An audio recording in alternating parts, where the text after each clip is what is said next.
Umbona omuhle ngibe ngikhona lapha eSoweto kube kuyi11 ngesonto esiya kulo mbulo khona ekhaya ngiphethe iwasho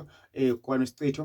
loSmith wenhlanhla block yovula into zakho amakhandlela empepho red card wekuchela umuzi wakho lokho kungahambi kahle ngithi ngibole khona ekhaya ngaphuthela kungibona ngibeke sana kuphi enhloko kuvuleka ini into zakho ngibole khona ekhaya Mthandaz mina ngithi kini ngaba segoli eSoweto Dubson Village Thembisa kuphi na kuphi asidibane lapha egoli mbula khona ekhaya eSoweto finance number ngaphansi ukwazi ukukhuluma bani nobushabanga ubhuku ngicela kubantu Mthandaz ngifuna iwasho ngifuna amanzi ngifuna impepho ngifuna ukukhuluma naye ngifuna angibhele inkinga zami ngibole khona ekhaya ngithi kungaphuthela ngibe ngikhona impela noma kanjani 11 kube kuyisonto ngibole khona ekhaya Mthandaz mina uthi kuwe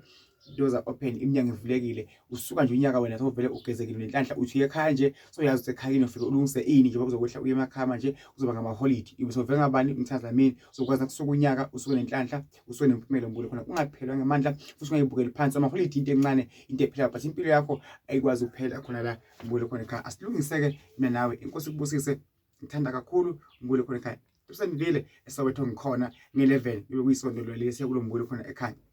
ngiphethe iwasho kunamandla nombule khona ekhaya njengoba manje kusemakhosi lungisela kuzongibona manje zakuba mawavume amkhanyisele ngizomphilisa imizi iwasho ngimphene inhlanhla abusiseke egameni likaJesu athembe bese uyakholelwa egama likaJesu konke kuyenzeka uNkulunkulu aphakade unamandla egameni likaJesu haleluya ngibule khona ekhaya umkhuleko asebenza ingqondo yasebenza uNdlozi asebenza khona yakho naNkulunkulu khona yakho namadlozi khona ngithona usume phansi unuse ini impilo yakho ngibule khona ekhaya ungahlali unganethezeki kwenzekile usakushintsha cala phansi unuse impilo yakho ngibule khona ekhaya ngithanda kakhulu Mthandaz mina ngithi kuwe asidibane ke ngifanele ufunele babushabangu akwazi akulethe kumina nje Mthandaz mina akudekethe khona uphathe indlela yokuthi sikwazi ukuthi sihlole tholeni washo zakho shumba sakho hambelisa ini into zakho kuzawulunga noma kanjani ngiyathembisa kholelwa yethemba ngibule khona ekhaya akusikho isikhathi singafiki lesi isikhathi sakho sokuthona unjani uphumelele egameni likaJesu ngiyanibonga kakhulu nini ngendlela yakho ningisupport yakho ngiyithanda kakhulu inkosi ngibusise.